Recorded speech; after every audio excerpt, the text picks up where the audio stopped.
Lightness flows with gentle boundaries. Freedom breathes within this circle. Open circle, we are here. Open circle, drawing near.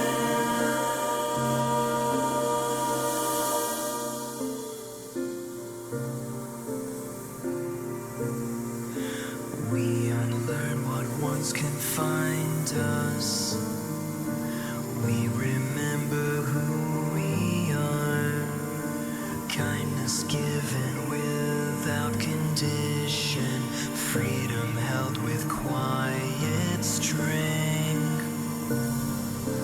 Open circle, we are here. Open circle, drawing near.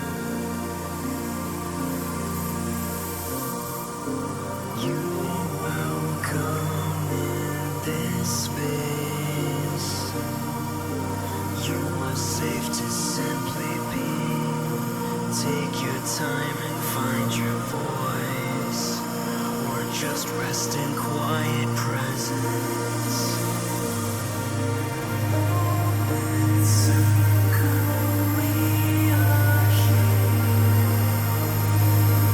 Open circle, drawing near.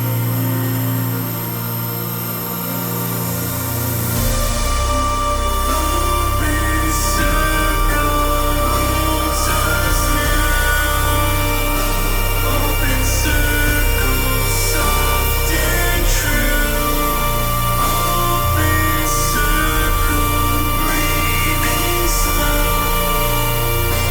Open circle, we are. Open circle, holds us now. Open circle, soft and true. Open circle, breathing slow. Open circle, we are.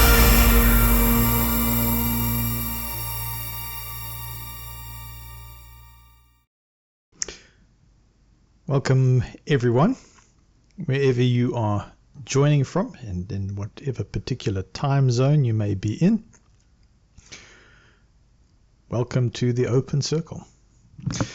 You can arrive exactly as you are.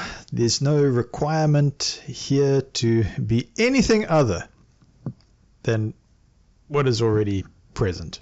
No performance, no spiritual mask, no need to have life neatly resolved and wrapped in a bow, just here. So traditionally we start off the open circle just with a way just to ease persons into the open circle, just to be here. And if you're listening quietly in the background, that's also part of the circle. Nothing's missing. So tonight, today, wherever we may be, what could we explore? We could explore something that feels simple on the surface, but very deep when you actually sit with it. So I thought what we could do is we could explore something I'm going to call loving love. Now that might sound a bit repetitive, almost like a poetic typo, but I mean it very deliberately. Loving love means learning how to care for what is good without letting it be distorted. It means learning how to trust warmth without becoming naive about harm. So it means about learning how to be open. This is called the open circle.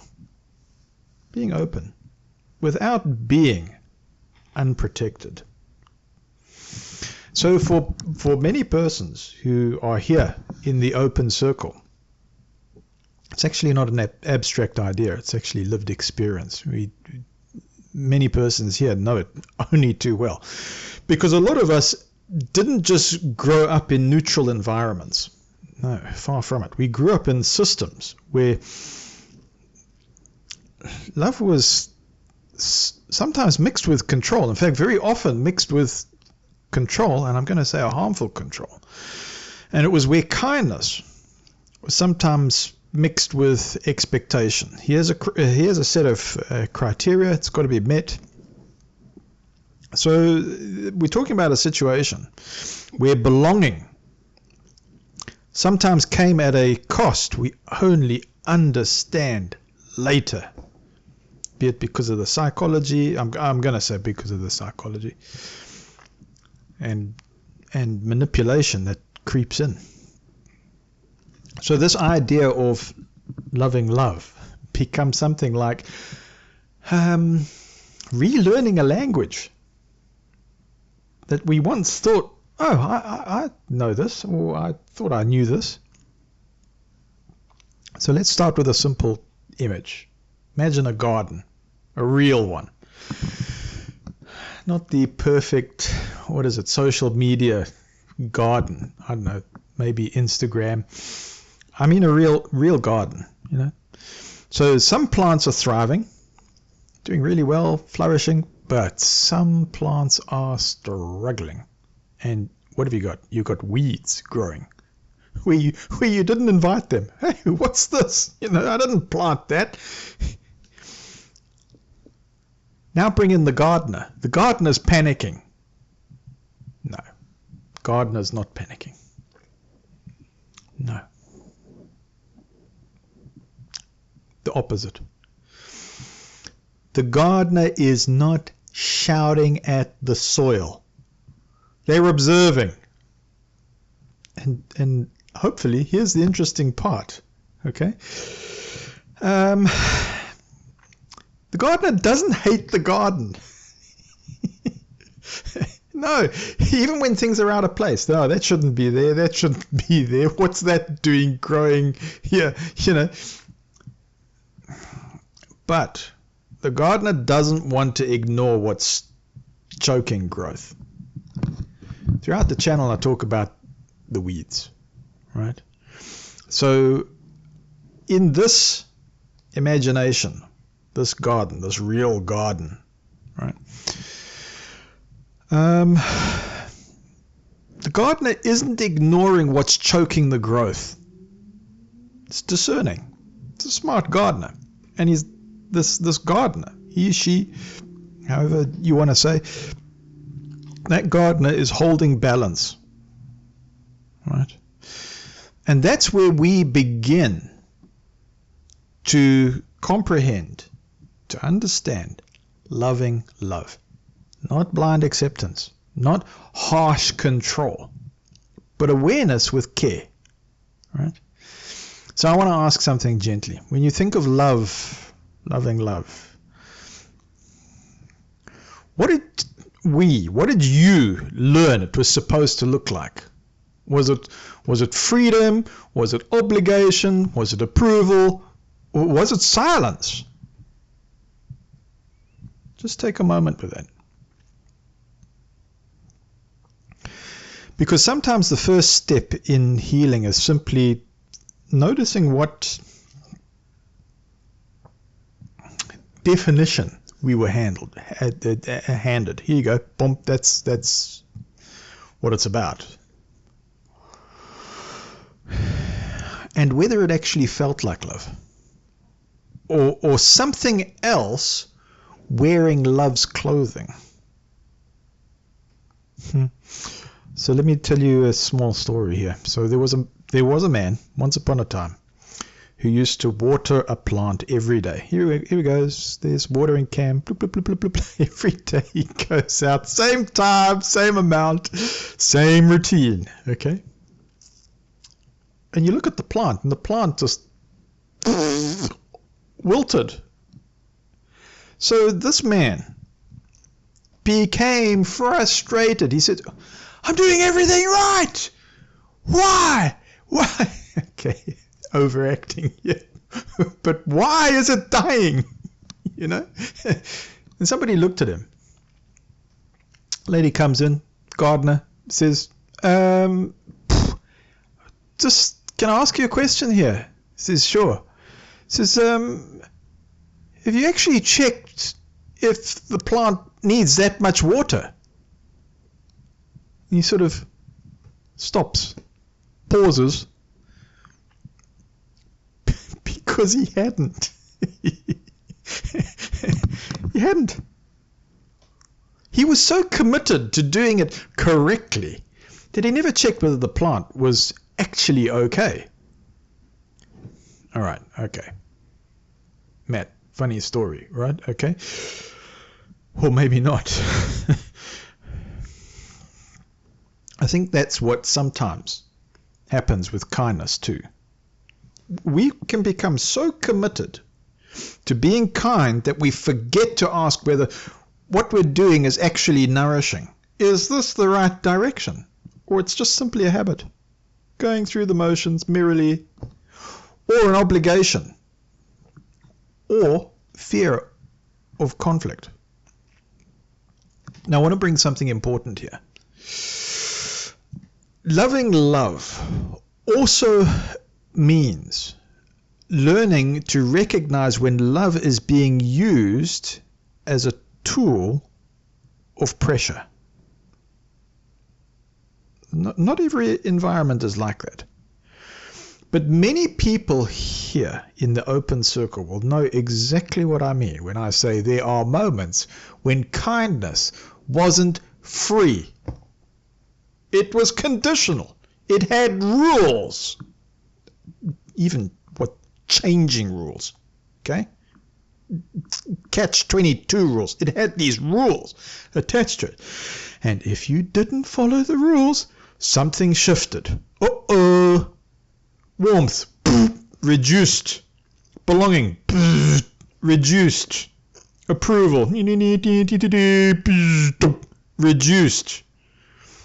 And over time, a strange internal question forms in a person. If I'm just myself, will I still be safe here? And that question stays with people longer than they often admit. So when we talk about loving love, Matt, what a topic, loving love. Yeah, okay. We're not talking about pretending everything was always safe. It wasn't. We are learning about how to hold what is good without letting it be contaminated by what is not. And so that brings us to something very practical. Boundaries. Boundaries? Yeah, we've heard this. Now I know that word sometimes gets overused. Matt. Boundaries, yes. I mean, But I want to strip it back. Okay, so please, asking, let's be patient with this, because a boundary, it's important just to look at it. It's not rejection, it's not aggression, right? A boundary is simply clarity.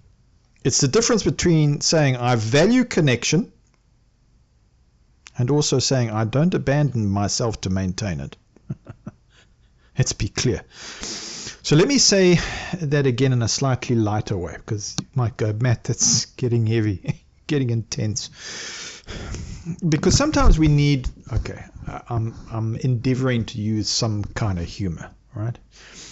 And the reason for that is just to loosen the tension. So if your kindness starts to look like you're constantly auditioning for a role in someone else's life, you're not in kindness anymore. You're in performance. And nobody thrives in performance mode forever. Not even actors. They need breaks. They need a holiday. Now, I want to bring in a question. Have you ever said yes to something and your body was saying no, no, no, no before your mouth did? It's a strange thing when that happens. because the mind often tries to justify it immediately. It goes, oh, it's fine. It's fine. Oh, it's not that much of a big deal. Oh, I should be kind. But the body sometimes already knows. And loving love means learning to listen to that earlier signal. Don't override it. Not in paranoia, not in fear, but in candid honesty. So let's just shift slightly, okay? Because this isn't only about protection. It's also about joy. And again, I want to be very clear here. If love loses joy completely, it becomes something else. Becomes duty, automaton, robotic. This is structure. This is high management, micromanaging. But the real love, it's got lightness in it. Even in serious contexts. Even when there's a conflict or contest.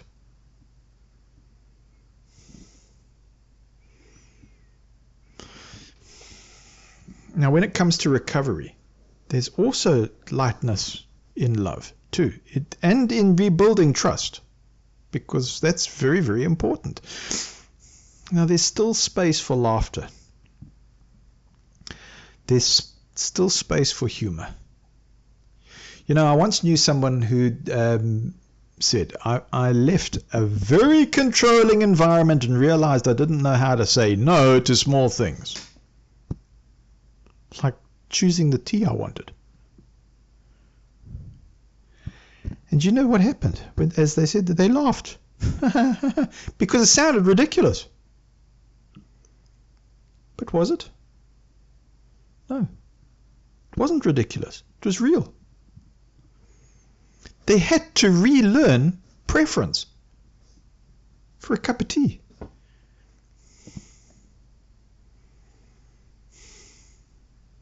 It's not rebellion. It's just preference. And that is part of loving love too. Reclaiming simple choice. Now, I want to bring in a slightly different angle, because loving love also means being aware that not everyone who speaks the language of kindness is safe. That's not being cynical. That's not cynicism. That's maturity. So there's a difference between openness and openness without awareness.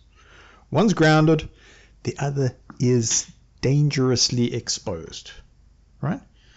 So part of this journey is learning to notice the patterns, not to become so suspicious of everyone, but to become accurate in perception. So what's a simple example? Does this interaction leave me more settled or more confused about myself? Does it expand my clarity or does it shrink it? So you don't need complex psychology for that. Just honest reflection. Right? So let me shape it in another way. Small story, another story. Trying to make it a little bit more interesting. So there was a river. And it flowed through a valley. And so over time, people built structures around it. Dams, channels, barriers. Some were helpful. Some were controlling. And at some point, the river stopped being recognized as a river. People only saw the structures. There they are. There's the buildings. And someone came along and said, well, where's the river? Heard this village is built on a river. Where is it? Because underneath everything, it was still flowing. Oh yeah, it was there. But I think this kind of story is what many people experience after spiritual or institutional harm, because the structures become loud. Okay, there's the towers, boing. The rules become loud. The identity becomes loud. But underneath it all, there's still something flowing, something natural, something not destroyed. Loving love is learning to reconnect with that flow. Now, I want to pause on something very simple. So you don't need to rush this process. We're not behind. You're not behind. There's no timeline. We're not failing. You're not failing. There's no correct speed for healing. There's no correct speed for healing. Sometimes the most important thing is just noticing, oh, I'm here. Here I am. Not fixed, not solved, just here. And that's simple to begin. Now, if you're part of this live open circle, or if you join via video, because I do tend to post these as well, just as a clear video standalone. But if you join via video, when that link opens, I use at this stage VDO Ninja, right? The intention isn't to perform, not even in the live comments here. It's not to try and impress. It's not to try and win clarity contests or philosophical debates. Nah, that's not what it's about. It's simply to be human together in real time. And if you're just listening quietly, that's equally valid. Okay. So presence doesn't require speaking. Some do. I'm not knocking that, but I want to ask something that might open reflection in the chat or within yourself, within oneself. What does safe kindness feel like to you, to us? Not theoretical kindness, not ideal kindness, but the kind that actually leaves your nervous system a little bit more settled afterwards. And if you don't have an answer, that's fine too. Sometimes the question's enough. Now let's talk briefly about something very practical, because loving love isn't just, this is an interesting philosophy here. It's not just philosophical. It shows up in daily life. It shows up in how we respond, or how you respond when someone pressures you. It's zeroing in. And it shows up in how you respond when you feel guilty for resting. I need rest. Oh no. What am I going to do? I've got to get up. It shows up in how you treat yourself after a mistake. So here's a very simple check in which you can use. Is this response expanding my capacity for life, or it's narrowing it? Because expanding usually feels like breath. Narrowing usually feels like constriction. Can't move. You don't need to overthink it. Now I want to try and lighten the tone for a moment, because sometimes serious topics need air to breathe, right? So if you've ever tried to heal perfectly, we might have noticed something strange. You've just created another job. And suddenly we're thinking, am I healing correctly? How long did it take for you to heal? Well, that's not very healing if we're getting into that mindset. So sometimes the most radical thing is to stop monitoring yourself too much, so intensely. Matt, this is getting intense here. And just live a bit. Gently, imperfectly, humanly. And so as we move towards opening the space, this open circle, fully tonight. Just want to bring back this core idea, come back to this core. Loving love means protecting what is real without becoming closed. It means staying open without becoming unguarded. Okay? And it means giving without disappearing. It means receiving without suspicion taking over. Too much suspicion. Just, yeah, man. It means remembering that joy is not separate from depth. Joy is a part of the depth when it's honest. So if you're here tonight, today, you're not late, you're not early, you're not behind, you are here. And that's the only starting point that actually matters.